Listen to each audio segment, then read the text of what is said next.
Kitchen की सफाई करनी है, कैबिनेट्स डीप क्लीनिंग करनी है ईद से पहले। ओहो, फ्रिज साफ़ करना है, फ्रीज़र साफ़ करना है ताकि समोसे पकोड़े के लिए जगह बनाई जाए। अच्छा, ओहो, ड्राइंग रूम की शेल्फ़ पूरी ऊपर से नीचे तक साफ़ करनी है। ससुराल की दावत भी तो करनी पड़ेगी ना ईद पे, रमज़ान में भी करनी पड़ेगी। सही बात है, बिल्कुल ये सब कुछ करना पड़ेगा। अच्छा, मैं लिस्ट जल्दी जल्दी से बना लूँ कि किस किस चीज़ की मुझे क्लीनिंग करनी है। बहुत सारी सफाइयाँ हैं। ओहो, हाँ, जल्दी से लिस्ट डाउन कर लेती हूँ।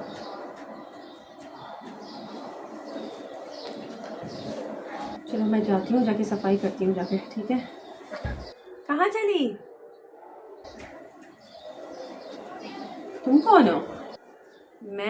तुम मुझसे पूछ रही हो मैं कौन हूँ? मैं तुम्हारा ज़मीर। अच्छा जी, तो हो गई पूरी लिस्ट सफाइयों की? हाँ, सही कह रही हो, पर्दे तो रह गए। पर्दे नहीं, मैं किसी और चीज़ की सफाई के बारे में बात कर रही हूँ। और कौन सी सफाई? जी, दिल की सफाई, रूह की सफाई, अंदरूनी सफाई। इसके बारे में भी सोचा है या नहीं? दिल की सफाई, रूह की सफाई। ओह, अच्छा, इसके बारे में तो मैंने नहीं सोचा। या सिर्फ घर की ही सफाइयों में लगी रहोगी? बिल्कुल सही कह रही हो। अस्सलाम वालेकुम everyone, welcome back to my channel. मैं हूँ हाना और ये है मेरा चैनल हिजाबी हाना। जी, तो आज का टॉपिक बहुत इम्पोर्टेंट है।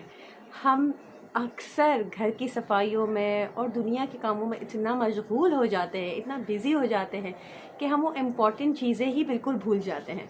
और इम्पॉर्टेंट चीज़ें ये हैं कि हमें घर की सफाइयाँ, बाहर की सफाइयाँ, शॉपिंग, ग्रॉसरी या अफ्तार और सहरी के लिए चीज़ें बना के फ्रीज़ करने में ही नहीं निकालनी।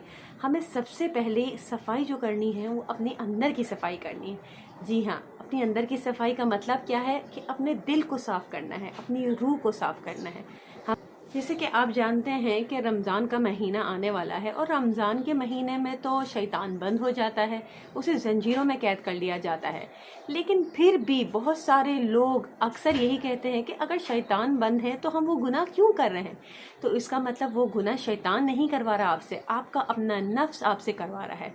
अब अपने नफ्स को कैसे कंट्रोल करेंगे? इसीलिए अल्लाह सुब्हानहू व तआला ने रमज़ान का महीना हमारे लिए दिया है, जिसमें हमें खाने पीने की परेशानी जो हम लोग हर वक्त, क्योंकि हमारा तो कल्चर ही खाने पीने का, और हम लोग हर वक्त इंडल्ज रहते हैं कि जी सुबह के नाश्ते में क्या पकेगा, क्या खाएंगे, दोपहर के खाने में क्या खाएंगे, रात का खाने में क्या होगा, शाम की चाय के साथ क्या होगा।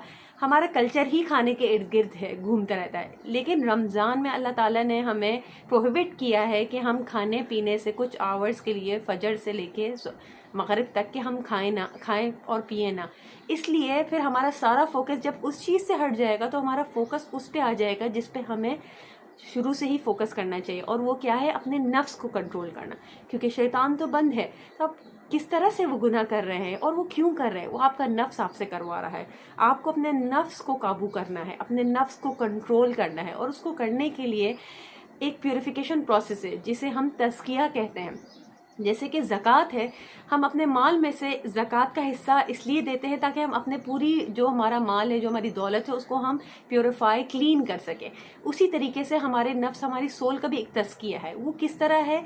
वो इस तरह होगा कि जब आप कुरान पढ़ेंगे, उसे समझेंगे, अल्लाह ताला के साथ वक्त निकालेंगे। रमज़ान आपको इसीलिए दिया गया है कि आपके पास एम्पल ऑफ टाइम है जिस पे आप अल्लाह ताला से बैठ के बात कर सकते हैं, उसकी इबादत कर सकते हैं। क्योंकि हमारी ज़िंदगी का पर्पज़ ही अल्लाह ताला की इबादत करना है। हमारी ज़िंदगी का पर्पज़ इस दुनिया में महल बनाना या इस दुनिया के होके रह जाना नहीं है। हमारा पर्पज़ जो है वो अल्लाह ताला की इबादत है, और आखिरत में क्या ये कुछ गुड डीड्स, अच्छे डीड्स जमा करके लेके जाना है। क्योंकि हम जितने भाई कुछ खा पी रहे हैं तो हमारी बॉडी के लिए, हम अपनी बॉडी में जितना कुछ भी डाल रहे हैं वो तो इसी दुनिया में रह जाएगा। लेकिन जो हम अपनी सोल को, अपनी रूह को, अपने दिल को प्रोवाइड कर रहे हैं, उसमें जितना कुछ हम डाल रहे हैं वो हम इस दुनिया में और आखिरत में भी लेके जाएंगे। तो जी, अपनी रूह का तज़किया कीजिए, अपनी रूह को पहले साफ़ कीजिए, अपने अंदर کے دل کو کلین کیجئے. کسی سے ناراضگی ہے تو اسے دور کیجئے. کسی سے کوئی آپ سے ناراض ہے تو اس میں پہل کیجئے. کوئی آپ کسی سے ناراض ہے تو اسے معاف کیجئے. اور اپنے آپ کو رمضان سے پہلے اندرونی طریقے سے بالکل صاف ستھرا کیجیے. تو ایک پیاری سی دعا کے ساتھ آپ کو چھوڑ کے جا رہی ہوں. اللہ تعالیٰ سے دعا مانگتے ہیں کہ اللہ تعالیٰ اس رمضان میں ہمیں بلیس کریں اور so that we can come out pure and closer to Allah. And Allah تعالیٰ ہمیں اپنے نفس سے جو ہے بچا کے رکھے, شیطان سے بچا کے رکھے. اللہ تعالیٰ کی غصے, روت سے اور ڈس پلیجر سے ہمیں بچا کے رکھیں, اور ہم کوئی ایسا کام نہ کریں کہ اللہ تعالیٰ سے ہم دور ہو جائیں. تو ان سب دعاؤں کے ساتھ اپنی سسٹر کو اجازت دیجیے. Until next time, take care of yourself, be positive, spend your Ramzan and lot of عبادت. Take care. السلام.